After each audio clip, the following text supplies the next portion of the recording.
They look perfect. They look gorgeous. Are you sure? I do. Next to YouTube beauties. But Phillip is perhaps not realizing we're live right now. Thank you guys for being here. Sunday that does not feel like a Sunday. Feels like this time is moving at half the pace. But I'm excited to talk to two people who are wonderful. I'm going to introduce Phil first, only because I feel like he really burst onto the scene with the eyebrow comment. Phillip Picardi. You know Phil, he's a wonderkin, perhaps. You know him from helping to revolutionize Teen Vogue. He's the editor-in-chief of Out. He's the host of the Crooked Media podcast, No Holier Than Thou, that explores religion and how it informs the discussions we have about basically everything, which is quite relevant today. Phil, thank you for being here. Thank you for having me, Kara. And then, of course, we have Bolu Babalola, a London-based writer, a rom-com ologist, perhaps? Is that I'll take that, yeah.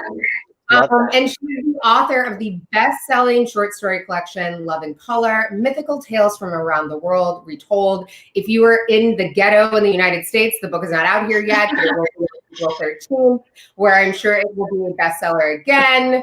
And thanks for being here. Thank you for having me. I'm so excited. We're just sipping. We're here. We're going to talk about the book. So things fall apart, which I don't know. So I read this book in high school, and I remember because I have the markings, like terrible notes that I took in high school. And it was really fun to revisit it. So I'm wondering, like, with the two of you, had you read the book before? Was this a revisit? So I grew up with the book because I'm Nigerian, and it's like a classic. My parents read it in school, and there were so few African writers that were lauded like Chinua Achebe that like I just grew up knowing him and Wole Soyinka. So I always grew up around it, and I read it in school, and I read it because I just felt like I had to when I was younger. But it wasn't until very recently that I read it again, and I was like, oh, whoa, this is extraordinary. This is as good as everyone has been saying. Like, you kind of like soak it up by osmosis. You grow up around it. And for me, critically analyzing it as an adult was like, oh, okay, this is amazing. And it was cool to see how so many Nigerian writers and African writers were influenced by it, by going like kind of retrospectively and being like, oh, this is the grandfather. This is the grandfather of it all. This is where I get so many of my influences from without even knowing. I love revisiting it just for me and knowing where I came from as well. Yeah. Phil? I actually had never heard of this book. So this was my first of hearing of the author or of the book. And it was such a delightful, I mean, it wasn't a delightful read, but it was such a beautiful book. And I was also struck by like how quickly I moved through it. You know what I mean? It's like, on the one hand, it's like a really difficult read because of the subject matter. On the other hand, it's a really easy read because the prose is sparse, but still extremely poignant. And so I think that was, that made the reading experience like all the more impactful, because when certain events happened, it felt very blunt and like straightforward, and not sparing at all. And I felt like that was a fitting tone for especially the themes or the overarching theme of the book. Mm-hmm. Yeah. It's funny. I have another friend who's Nigerian, and she said growing up, she hated the book because her mom would always make her read it. Like her mom, it was like a forced upon. And she was like, oh, like this book again. And then she had a similar reading it as an adult and was like, oh, my mom was right. Yeah, because I was like, I kind of had a resistance to it because I was like, oh, it's just expected of me to like it and all that stuff. But I was like, yeah, and it's exactly like you said, Phil. Like when I was reading it, it's so poetic and so just beautiful in how it's written, but it moves really quickly. You're not kind of mired in these descriptions. It just kind of moves you through really fluidly. And I think it's really light of touch while still being heavy. And I think that's a really rare thing to encounter in literature. That's why I kind of laughed at the end when he was talking about when we hear the perspective of the colonizer. And he's like, oh, I might write a chapter about this one person, spoiler alert, like dying by suicide, but maybe it'll just be a paragraph. You know what I mean? And like you hear this internal monologue of how white folks record, as the victors and conquerors, record history with such painstaking but one-sided detail. Yeah, and then in this simple book, we have like a full-throated understanding of colonialism and of the mentality of the people who were colonized without having to grandstand, without having to like show off. And I thought that was particularly poignant towards the end. Can I tell you? So I'm going to read to you what I wrote at the end of my book when I think I was like 16 or 17. I wrote, "His life is in fact worth a whole book because we just read it." No, but it's true. That's true. That's true. No, guys, like the colonizers really do contract whole worlds into almost nothing. Footnotes. Can I say, like, this is I'm gonna say something that is stupid, but like I kept just thinking, like, colonization is wild. Like this just no, it is. It's something that staggers me every single time I try to comprehend it. Like they just roll up and are like, "Look, we got it." Like we have by the way, we have laws. We have a court. Like just I don't know, the way it was written to, like the brazenness. I think that did, because it was so. You're right, because it was so just sort of. It was matter of fact, and it was tight, and it was just like the way that they were just like, "Hello, we're here now. This is what's happening." I was like, "This is crazy." Yeah, and for me, it was. So go on. No, please. For me, I was just saying that it reminds me a lot, like, because obviously they were English, and I'm in Britain. I was born here. I'm British Nigerian. The politeness of it all, like, they act very reasonable, and they're like, let me have a discussion, and the next thing you know, they're thrown in jail. And that's really how English people are. They just speak with you very calm voice, like, come on, guys, we're not savages. And then they're killing you. Right, that's what struck me too, because there's that whole thing where it's like white people have bad manners, like we put our feet on furniture and stuff like that, and like it that's what I was reading in the book too. It's like, God, we're like inhospitable, and white people were being shown hospitality even though we didn't deserve it and had this awful ulterior motive. You know what I mean? It's like we have never acted right. This is the thing, like. Wait, sorry, someone just commented, "I know how he didn't cut off more heads. I don't know." Yes, it's true. It's true. And that being a code of honor, where like he wouldn't spill blood because he respected human life, and then these other people were so disrespectful of human life. That's what. Yeah. And the thing about the religion, like. They never said their religion was the religion to follow. They just wanted to follow their religion, and they follow theirs. They weren't imposing, but it's the audacity of the English people to be like, no, this is the right way. Yeah. Also, there's another great book, King Leopold's Ghost, that's about the Congo, and it's like horrific, but like an incredible read if you're in the mood to read about more atrocities committed by white people. Black people, but I don't know. Like for me, is there an echo? Is that better? That's better. Yeah. One of the things I remembered. So I read this book, which I figured out in a world literature class, and in the United States, like I don't know if you feel the same way, Phil. Like the way that we learn about colonization, like isn't.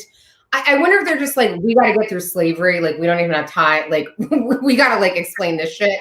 But like one of the things that I remember, like, so I studied abroad in Cape Town. And when I went to Cape Town, wow. And I started learning about apartheid, and I was like, oh, this was so much worse than it was made, than, the Disney Channel movie made it seem. And like the sort of, when I read King Leopold's Ghost, like, I think this book was actually like one of the first sort of like, introductions into really understanding like how ugly the process was. Because I just feel like here, I mean, for a lot of reasons, like they focused on too much shit that is happening here. But I don't know, Phil, like, did you feel like you got that in school? No, I went to Catholic school. Are you kidding me? Yeah. Everyone telling me that. Really believed they were sent by God, because the Church of England and then the Catholic Church endorsed and said that they had manifest destiny, right? This was the Christian belief, Mm. like we need to spread the gospel of Christ through any means necessary. And so I think what a lot of times like Catholic schooling didn't want to make the connection to was like, oh, it's our fault that slavery started. Catholicism and Christianity are intrinsically tied to the transatlantic slave trade and to colonization, right? Like they believed, at least the priest believed, and certainly we see this with Mr. Smith, right? Like he really did believe that he was bringing God and enlightening the quote unquote savages. And if they wanted to resist being enlightened, they would be beheaded or tortured or punished, and you know, their land taken from them. And so in Catholic school, that shit never, like we never criticized or even spent a lot of time thinking about the effects of colonization. It wasn't until after I graduated college and was already a journalist that the idea that colonization was intrinsically bad, like really started to enter my politics. I feel like I've been playing catch up on revisionist history my whole life. Like, I'm working on a big oral history of the AIDS crisis right now. That's another thing like Catholic school just like glossed over. They were like, the 80s, Ronald Reagan was the president, things were great, the Challenger blew up, moving on. Like, what? Like, all of these people were dying. We didn't even talk about it. And the Catholic Church was like involved in suppressing information at the time. So this is a tale as old as time, man. But do you want to hear something so wild? I genuinely don't remember learning it at all in school. In England, I went to school in England. We learned about the empire. We learn about how great it was. We don't learn about colonization. I know about colonization because I'm Nigerian and I ask my parents questions. So obviously I grew up with this history being told to me. I was really lucky enough to go to Nigeria a lot. So I was very familiar with their history. But even then, even in Nigeria, I don't think my cousins who grew up in Nigeria are even taught about it, because what colonization does is kind of rob you of your history and rob you of that. And so even they don't really have, like, you have to really seek it out and kind of ask your parents and kind of go by oral history. And obviously books like Things Fall Apart. It's not something that's taught. Even now, England's still reckoning with colonization and its impact, and it's still here today. And I think the politeness of it all that was in the book is still being used today to gaslight Black British people. That's crazy to go to school in England and to not learn about like what. I mean, part of it is like it would take them too long to go through every country that they came in and like ravaged. Like that's like it's barely a footnote. But the thing is, they love to talk about America because I think by kind of otherizing racism, they're like, well, that's that. They're like, they're so uncouth, they're this, they're that. It started from you guys. Right. You're like the great grandfathers of racism. That's interesting. Slavery, because slavery in some ways was uglier, like sort of ostensibly was like uglier. Yeah, so like, well, we didn't do that. We didn't enslave people. But historically, wasn't the British colonization of Nigeria, but like before the official colonization, wasn't slavery happening? Weren't the British kidnapping Nigerian people in other parts of the country? I just felt like that was happening in the background of this book. Am I wrong? Yeah, it was. They've been tinkering for a while, but because Nigeria is vast, like it's not even meant to be a country. It's like 6 countries in one. So things were happening on different sides of the country, but like villages and certain areas would just be untouched. So it took a while for them to fully penetrate the whole area. That's crazy. What also struck me too was like when we were talking about the honor code or the politeness, you know, what kind of struck me about that is it reminds me of learning about like, you know, like the white perspective of colonization certainly is like, well, we won. So why are we still arguing about this? Because we won the land. This was, you know, we went to war and it, you know, fair is fair. Like we are the victors and that's what happened. So why are people still complaining about it? Obviously, that's not a point of view I share. There's just a lot of stuff that's baked into, certainly like when you read about indigenous traditions, and especially when it comes to war, there's a very different honor code and ethic code that like a lot of the indigenous American tribes held. about spilling blood and killing people that like European nations just did not give any fucks about. And that's so alarming. So like when you see that like a lot of the men who were in these positions who were fierce warriors and who are respected and who are elders in their own nations, right? But they're not willing to treat human life so flippantly. And so therefore they lose. Like, what does that say about the victors? And it sort of reminds me of like, you know, what's interesting is that I read Freshwater by Akweke Emezi like years ago. And I went to a talk that Akweke gave at Books Are Magic in Brooklyn. Please support your local bookstores. Books Are Magic is amazing.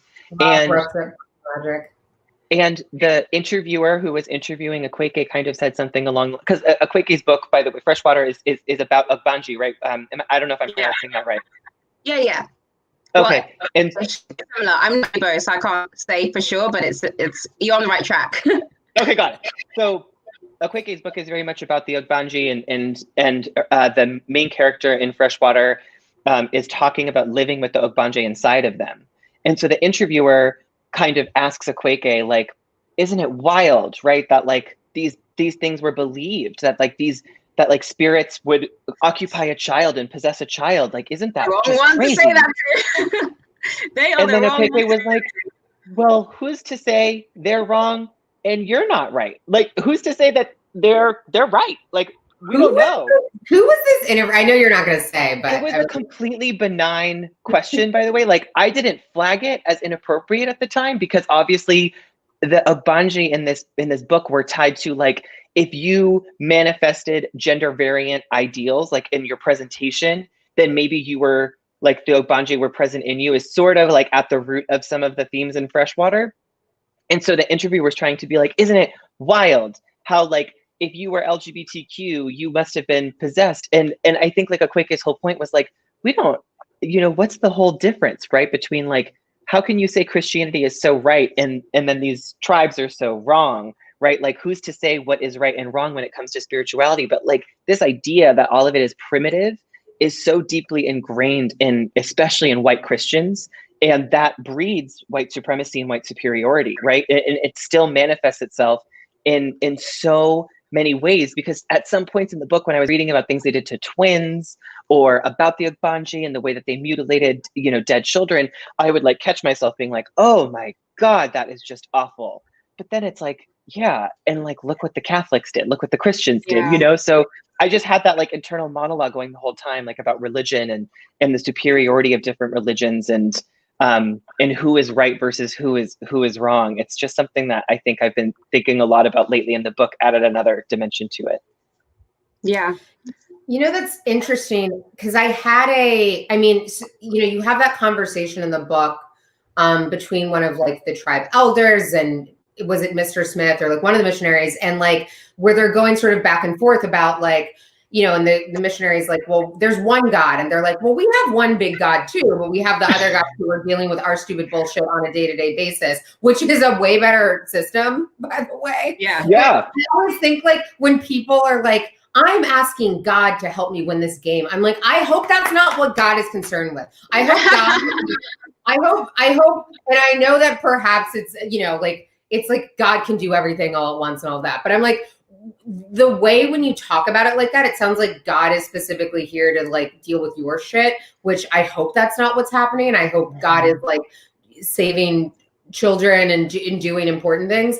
But they were like, yeah, we have like these other gods who were like, you know, doing this stuff. And it's like, yeah, that makes a lot of sense in the way that they were going back and forth. But what I did think, a thought I had when I was reading the book was like, when they talked about how you had, as all of these, you know, like Black people started going into the church, and it was like sort of the people who were outcast. And I thought the idea of like the mother who had kept having twins and was having her babies thrown away, that woman joining the church was actually, I was like, fair. Of course. Yeah, it's a sense of community that they were seeking. That's a great irony of Christianity, isn't it? Well, it's sort of like this actually works when we can all make the decisions we need without pressure or discussions. Because for that woman saying like, I don't think I should have to keep throwing away my twin babies, which is a fair thing. I'm gonna go do this where this isn't being asked of me. But for someone else, like it's like, shouldn't that be the whole point, that like you're just fitting in where you fit in? Yeah, this is the thing. Sorry, go on. No, I was just going to say, like, the funny thing about Christianity is that it did originate as a religion for outsiders and for pariahs, right?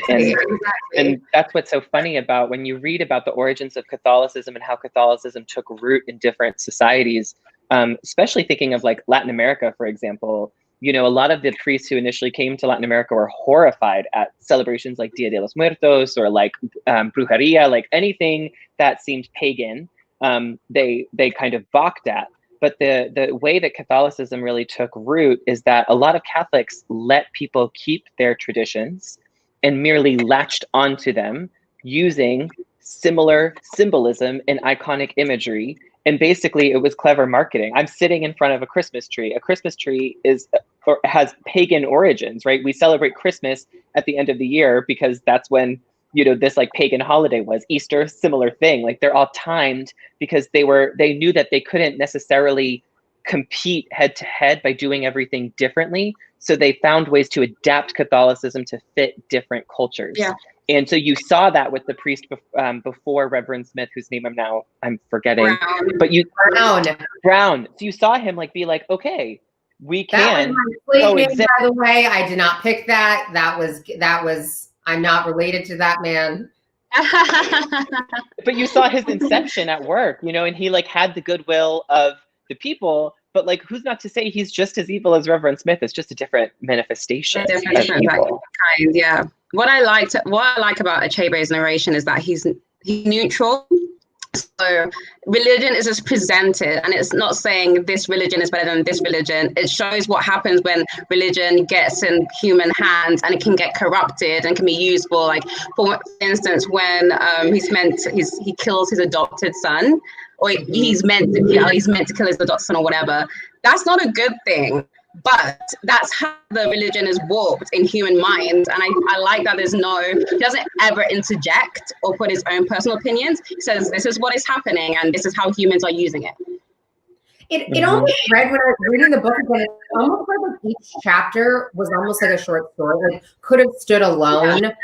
And it was so just like masterful and meticulous, and like the chapter to chapter. I'm like, you could read these chapters individually and there's something that could be taken from them. Absolutely. And I thought, like, when I was going back, I was like, God, this must have been hard. I was kind of reading about his writing process, and it was like it was much, much bigger. And he was like, okay, I'm going to break this into parts because it's going to be like an epic. But yeah, exactly how he just incisively cut everything. And you just still get this really full sense of the world, especially the Igbo world, which is, I'm Nigerian, but I'm not Igbo. So it was still so interesting to me to read about the culture and learn about the culture in that way.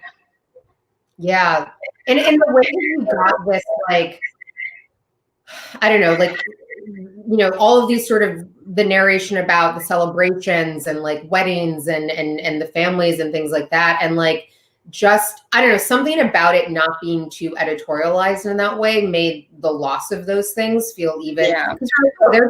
I had a note that was very stupid, but at like one point it was like, is this like a rehearsal dinner? And it was like one of the ceremonies where like the families are coming together, and it's like they were like, it's a women's celebration, and it was about the bride, and I was like, oh, it's like a rehearsal dinner. But it's, I don't know, when you think the way that I read those things, and then it's just the way everyone celebrates everything around the world. And you know what I mean? It's like, that's the way people are celebrating these two families coming together. And the idea of being undone by these fucking white people was like very frustrating. Because you're just like, oh, this is just a wedding. It's a different looking wedding, but that's all that's happening here. And I don't know, the inability, I would have been a bad colonizer, because I'm like, I don't know, why would you just like try a new way to do it? Right. The food and music are probably better.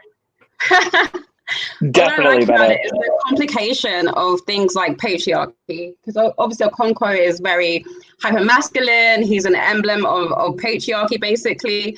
But also there are these really lovely complications of that. It's not just like men are in charge in the society. There's a reverence to femininity when he goes back to his mother's village, and there's that nice speech that his and the uncle says about like, why is it that when people are sorry they come to the mother? Why is it that we have this name Neka, which means mother's beloved? It's because there is a reverence for the femme in this story, and I think it's really interesting because I think a lot of what the colonized do is say that African culture in general, and I'm generalizing here on purpose, is backwards and is so patriarchal. But actually Christianity and Western culture is as if not more patriarchal in so many different ways. Because when I was reading the book, I was like rereading it, I was like, the women are in charge in so many ways. In so many ways they run this village. The village would crumble without them. And which is the case in most societies, but here I think it's actually noted a little bit more. And I think it's so easy now to be like, oh, it's just backwards, it was in the past, but there's a complication of things that we already have set in our mind, which I really enjoyed reading. Well, I appreciated that they showed in the book how religion reinforced patriarchy, even in that tribal society, right? And that for me was like, I think the point that they were trying to drive home was that like, you could tell that the author didn't feel great about Okonkwo's hypermasculinity and how it manifested itself, and the pitfalls of masculinity, the shortcomings of masculinity, especially when it came to the honor killing of Ikafima, and other, ways in which like men were allowed to beat their wives and et cetera, et cetera. But again, like, I think the broader point is like, in Christianity, so much of this stuff is happening in very similar ways, and it's not like people are better off after Christianity arrived, right? Like, then we have control over women's reproductive systems, and like then we have women being barred. Like that priestess, the chapter of the priestess taking Azinma and Azinma's mother Akwifi, like I think Kyle Earl just commented about that. Like that doesn't happen in so many sects of Christianity. You can't have a female religious leader, right? And so it's like, it is interesting, the tension of like the reverence for the feminine versus the subjugation of the feminine, but then like what happens when things are taken away? Like, are they better off or are they not? Is this more progressive or is this not? I think those tensions were like so clever. I want to talk about, because one of the things as I was rereading this, the toxic masculinity of Okonkwo I was like, wow, and like as I was reading through sort of what I'd written down when I was younger, I was like, why is he so angry? I wrote that like 35 times. But it really was this, like, I actually weirdly, I started thinking of Don Draper as this another sort of man very tied to these concepts of patriarchy and masculinity as the world around him is changing, and his inability to adapt to that change because his understanding of being a man is tied to these things. And like that's maybe like a very stupid tie-in, but like the kind of the masculinity, the sort of, I was like, Okonkwo is like one of our OG troublesome men in the way that I was, and the way that what I appreciated though is the way that you understand the way that he is tormented by his understanding of masculinity. Because it's the thing that when we have these conversations, talking to men, sometimes it's like straight men where it's like, I'm trying to help you because you are the one who gets fucking stressed out because you're wearing pink and this is bothering you. And you are angry and it's hurting you and you're holding things inside and you're not able to just sort of accept love or whatever it is. And the way with Okonkwo, I was like, oh, this man is like in a prison of his understanding of what it is to be a man. And if that were gone, he would just be able to like fucking chill a little bit. Yeah. It's so complicated, right? Yeah, I mean, like, then it also shows the stripping of the masculinity. Yeah, because it drove him to kill his adopted son, which sent him spiraling. And he adores his daughter, but he's always wishing, I wish you were a boy. How much freer would he be able to adore his little girl if he was like accepted that everything he loves is within the package of a woman, and that's fine. If you can accept the strength and the that it comes, and like he really can't handle it. Yeah, it just, I was like, this moment, so and like. You look, when I was sort of towards the end where they were talking about like, Okonkwo was like, I want to go to war against these missionaries. He's like, let's be men. We don't want to be women. Like, I want to go and like fight and kill them all. And these other people were like, hold on, they literally just swallowed, like, they just like murdered an entire village of people. Let's like think about this for a second, because they just like decimated this village. So like, we don't want that to happen. And it's just like, oh, this is, you know, I think ultimately my like sympathies with these kind of patriarchal things do lie with women and other like other people who are harmed by patriarchy. Yeah. But the way that he was just, you know, reading that, I was just like, this is such a heavy thing that is keeping you from so much. And I was like, Okonkwo is my OG toxic man. Toxic. And the thing is, it does, because the scene that I really loved was when I think he basically trailed his daughter when she was being taken by the stairs, and he made her like fall out. Like, he was so worried, and then he waited with his wife. I thought that was such a lovely scene, because it's this part of him that's fighting to get out, but he keeps on like suppressing it. Yeah, and it's just loving your child. I'm like, oh, the idea of being tormented by showing affection towards your child is just like my God, like what a way to like move through the world. And I think it's interesting too how like the other men in his tribe were not like, they were and they weren't. He felt like the sort of last stand of this old guard of what it meant to be a man. And you have these other guys that were just like, I don't know, man. Like, when his best friend was like, I wouldn't have gone to go kill my son, but do you? I was like, and he was like, why did you come? Why would I come, you weirdo? They really are suffering at the hands of their own toxic masculinity. It's sad. Although, exactly like you said, I do feel more sorry for the women. Yeah. I feel sorry for the women too. I was just wondering, like, you know, the suicide of Okonkwo, like, felt very. I was actually surprised by that ending. I thought that there was going to be a trick and he was going to behead all of them or something. Like, he wasn't actually dead, or it wasn't him hanging from the tree or something. Like, I was just waiting for it. And so then when he was dead, I was like, it's interesting, because like, what does this say about how the patriarchal Black man can't exist or like can't survive in this society, but like the patriarchal white man wins, you know? And so that's like part of the takeaway that I was thinking about, because I do think that you know, obviously toxic masculinity exists across the racial spectrum and the spectrum of sexual orientation as well. I would add, I don't, you know, pardon gay men, especially even myself, from toxic masculinity. It manifests itself in different and complicated ways. But I thought that the death of Okonkwo felt like there was such a loaded metaphor in there, because it felt like the ultimate, I don't know, it felt like the ultimate like acceptance that like he knew the world was going in such a direction that there was no place for him in it anymore, right? Like, there was no way for him to survive as a man, like, that he could value, he could like respect himself. And I feel like that's still happening, and it is producing such mental health repercussions today, specifically for men of color. And so that's just something that I kind of like walked away from feeling I felt very sad. Like, you know, someone in the comments was like, he's such an unsympathetic protagonist. And like, I actually felt, you know, it's like, it's complicated, because I do find myself pitying these men so much. And it's like, again, I don't know if it's worth pity, like, but like, that's just my natural reaction. Like, I feel bad. It's like, God damn, you know?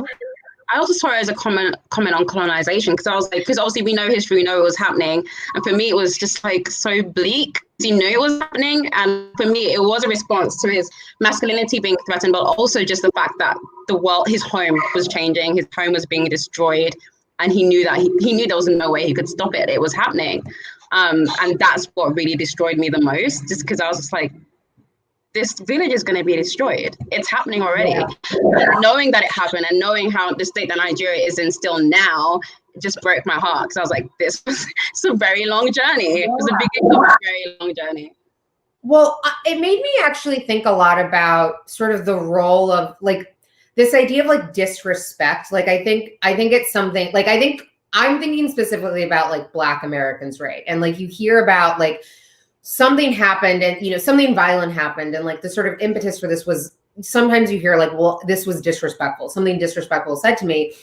And it seems like that's not a reason to kill someone. However, when you don't have a lot else, when you have been kept out of the ability to like, protect your family or to build wealth or to like, be seen as a complete human being who's worthy of respect, your ability to be respected by other people is like all you have.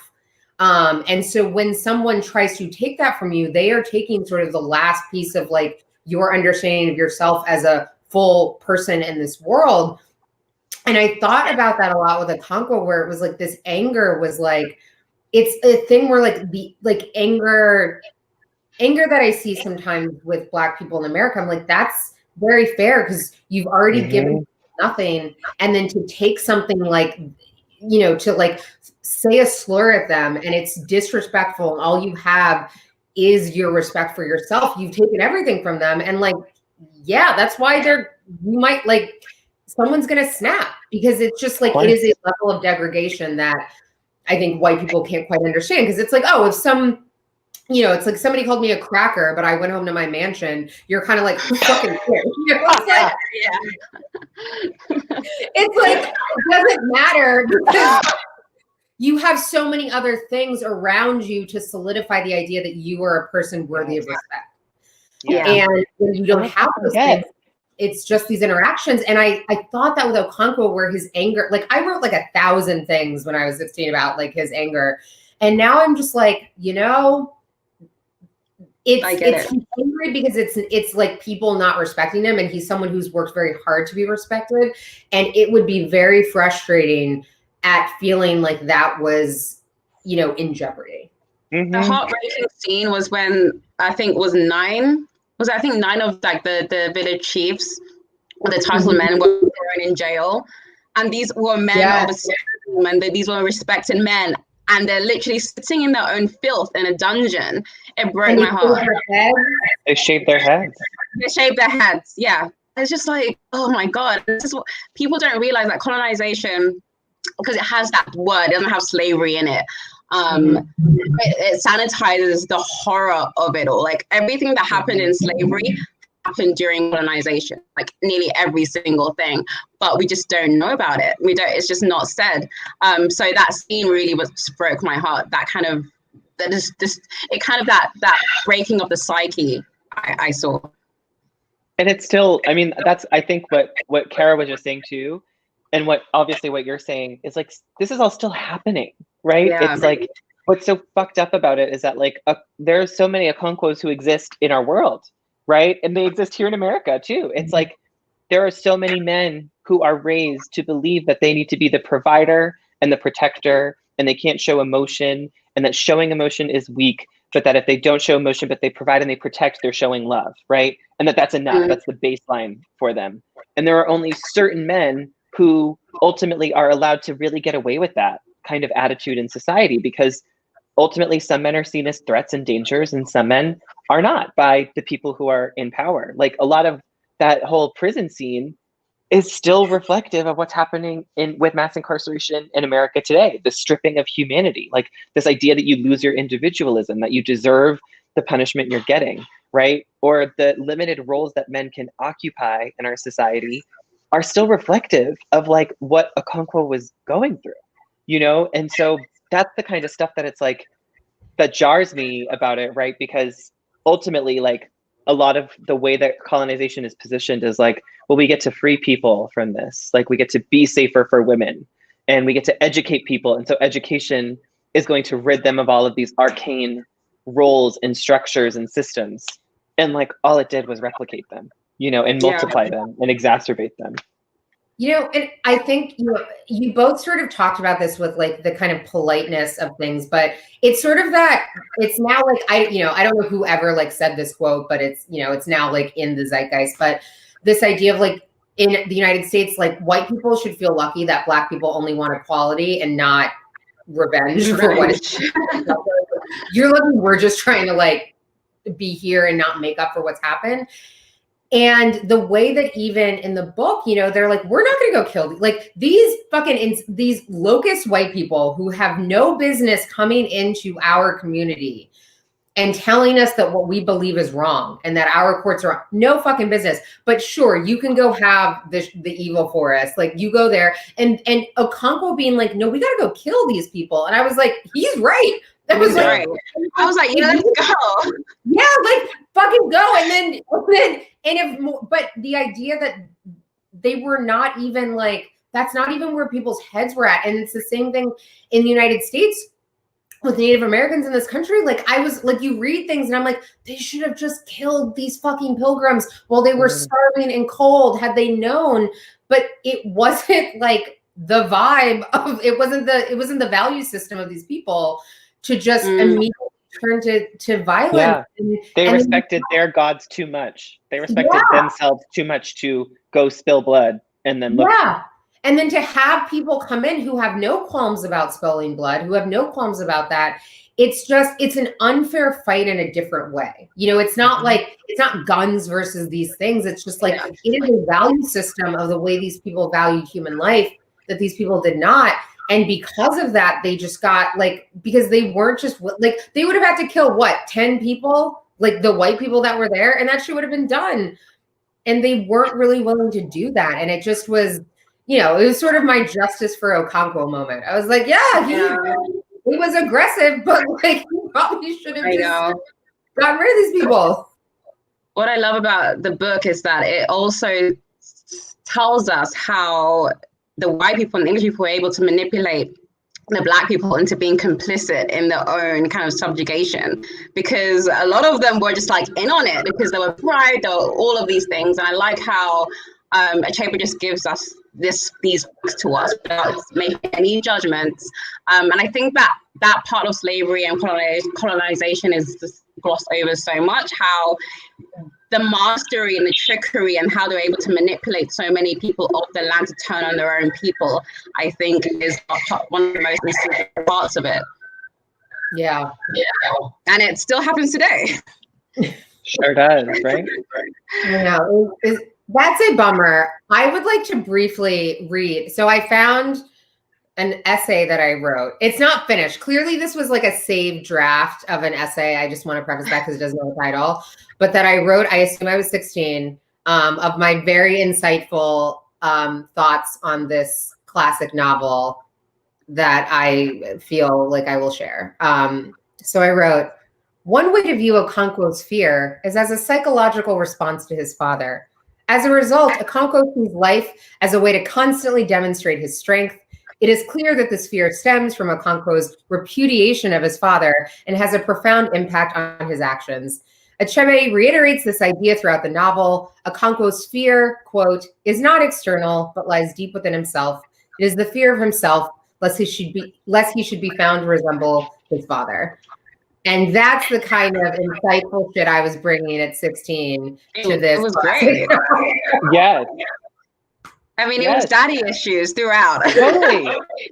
Totally. Compensation for his father when men were the respected figures. I mean, yes, it makes total sense. He was trying to overcompensate for the shortcomings of his father and his father being shameful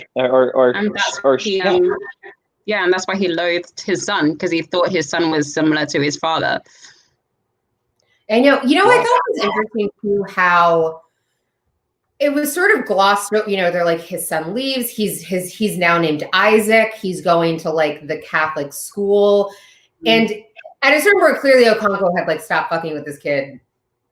Before that, was just like, I don't care about this child. But like, I don't know, the sort of the resignation of like, because you think like, wow, that must have been so painful for like a person. Like your child has now like rejected everything that you've taught them and believed. And the way in the book, it's just sort of like he leaves, he's Isaac now.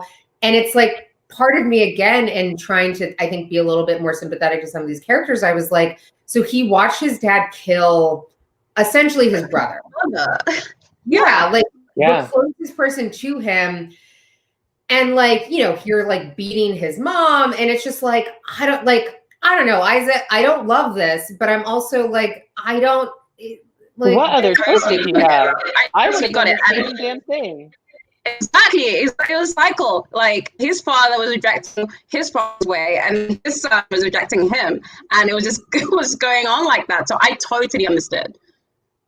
I know. Yeah, it's like it's definitely Isaac was the person who tried to break the cycle. And again, like to go back to your initial point, Kara, it's like if only that church could have just existed over there, and then everything else could have existed over here, Right. and we just let each other and we trade and we do our things and we settle our disputes, then like this would be great, right? Because then people have the freedom of choice to do what serves them, right? You make religion work for you. Spirituality should work for you. Exactly. It's not like we should work for spirituality, right? But that's not the case in either and on either side. And I think that's what's so tricky about it, because you don't want to. The book is so great because I think to your points also, it's like it's not noble savaging anyone. It's not saying like if only we could go back to the way things were, because it wasn't great for everyone. But it's also very clear in that like people had difficult choices to make because of the ways in which society treated them on either side of the coin. Well, yeah. It's such the difficulty of religion, because in order, in a lot of ways, to sort of immerse yourself in this belief, you have to believe that this is true. This is the capital T truth. Mm-hmm. Otherwise, you're just like, it doesn't make sense. You know what I mean? You're like, you have to believe that this is the truth in order to continue to follow this, to make these sacrifices, to give money, to whatever it is. You're like, this is the true thing.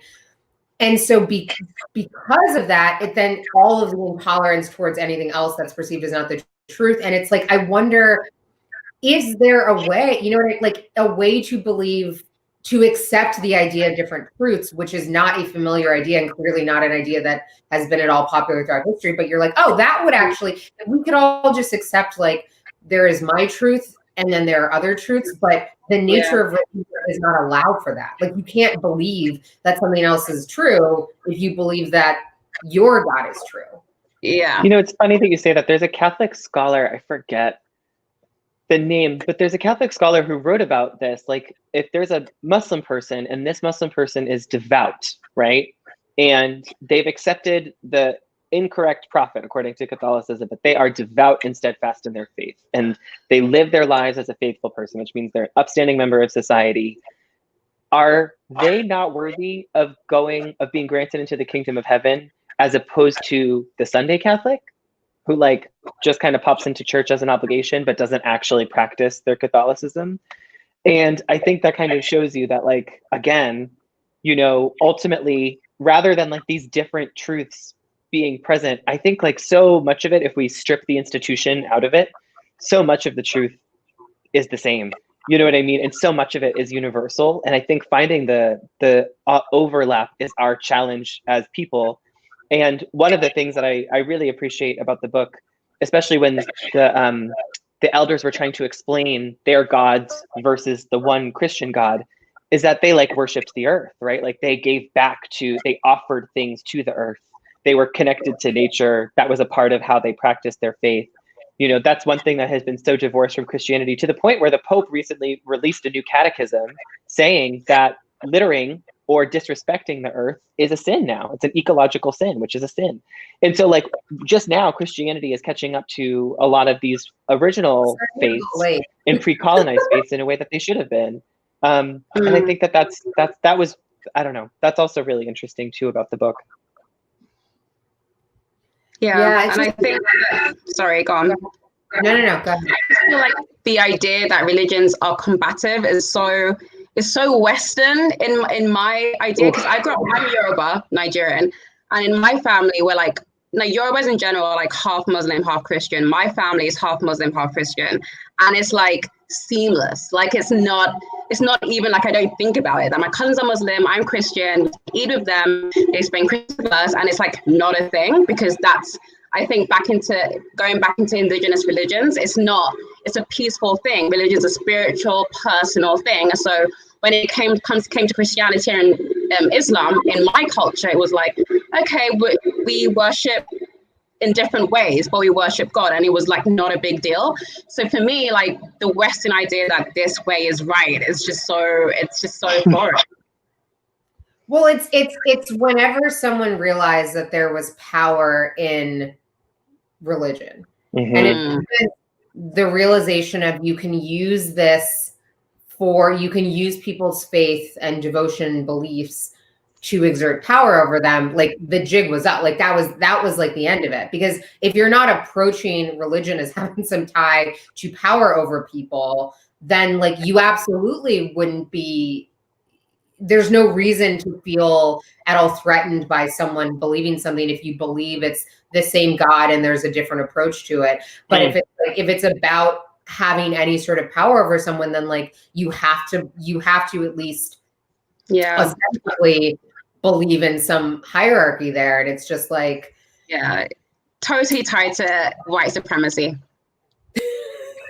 It's where it all comes back. It is. I mean, I wonder, do you guys have any I don't know, like as I was, my final kind of thoughts in revisiting this one, I feel like every time I read things like this, I just think like, stop writing, you dummy. Because if I can't write things fall apart by anything, that's... What? Was that fishing for compliment, Sarah? What is going on? No, I just like, I sometimes when I read things that are just so like, so tight and so clear and like, and it's not every book I read, but it's like things that like masterpieces. You're just like, I get that. I get that. Yeah. It's like, what am I doing here? Some people feel like you're writing that. I don't know. For me, my kind of the things that I was reflecting on when I left was just one sort of that aspect, like just the sheer amount of talent in this. But also the way that I had, I don't know, sort of like the nuance that I had not been able to bring to it when I was 16, but of just understanding like how everyone was in kind of a rough position. And I think ultimately, like, obviously to me, the onus is on people who think they can roll up somewhere very far away from their home and just start making rules. But I think the way that it's even made, like Christianity had allowed freedom to people who maybe felt oppressed or felt hurt. It's like, I don't know, it just brought all of these, I was just like, man, this shit is complicated. And I don't want this. I don't want colonization.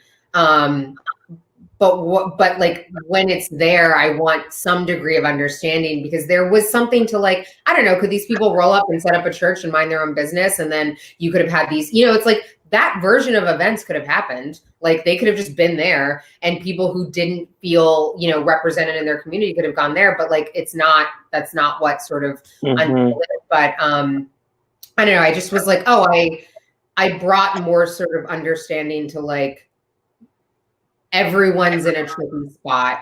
And as always, fuck the British Empire. Always. So what were can you wrap up your thoughts? You know what? I've only been reading books by like American authors this year. And I've only been reading stuff about America this year because America is such a fucking shit show.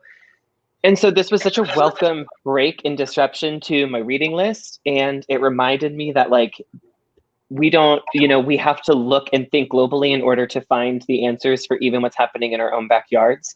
And so this was like a really great reminder of like what it means to actually think more critically about your reading list and what's on your bookshelf. So I'm very grateful to be adding this to the list. Thank you for recommending it. Yeah. I've been reading like Wole Soyinka a lot, which is the Yoruba author, the Nigerian author. And so going from Wole Soyinka to Chinua Achebe was like, it was amazing for me as a Nigerian, as an African, because I was like, oh, this is where I come from. Like, it was so gratifying to know, to go into our storytelling traditions like that, and also just see that lyricism that I feel like I've just imbibed just by being Nigerian, and seeing it written so beautifully and kind of presented so gorgeously was really gratifying for me. And also I just learned so much. Obviously, as a writer, I got so much from it just as an adult that I didn't get when I was younger. I know, it's like these books that like in the United States, we have like an AP English course. And like, that's when you read a lot of the kind of, in theory, like the sort of pillar texts And I think, you know, for me a little bit sometimes in picking these books, I'm like, does it feel a little like silly to pick a book that you probably read in high school? But it's just like the way that you are not, I don't know. I think I absolutely am like, I'm so glad that I read this and had that. And I think it's like everything you've got to revisit twice. Like you got to do this. It's all sort of, you know, learning is more of a process. It's not just reading. Yes. And it's a classic for a reason. Yeah. Yes. We should all have to do AP English again when we're 30 years old. I agree. That's a great idea. Let's see if we'll see if it can. Bolu, Phil, guys, I wish I could give you both actual hugs, but you know. I know. I appreciate you both so much. Thank you for being here. Of course. And I don't know, I'll see you in like 30 years. So impressive. Thank you for bringing us together. Yay. Bye, guys.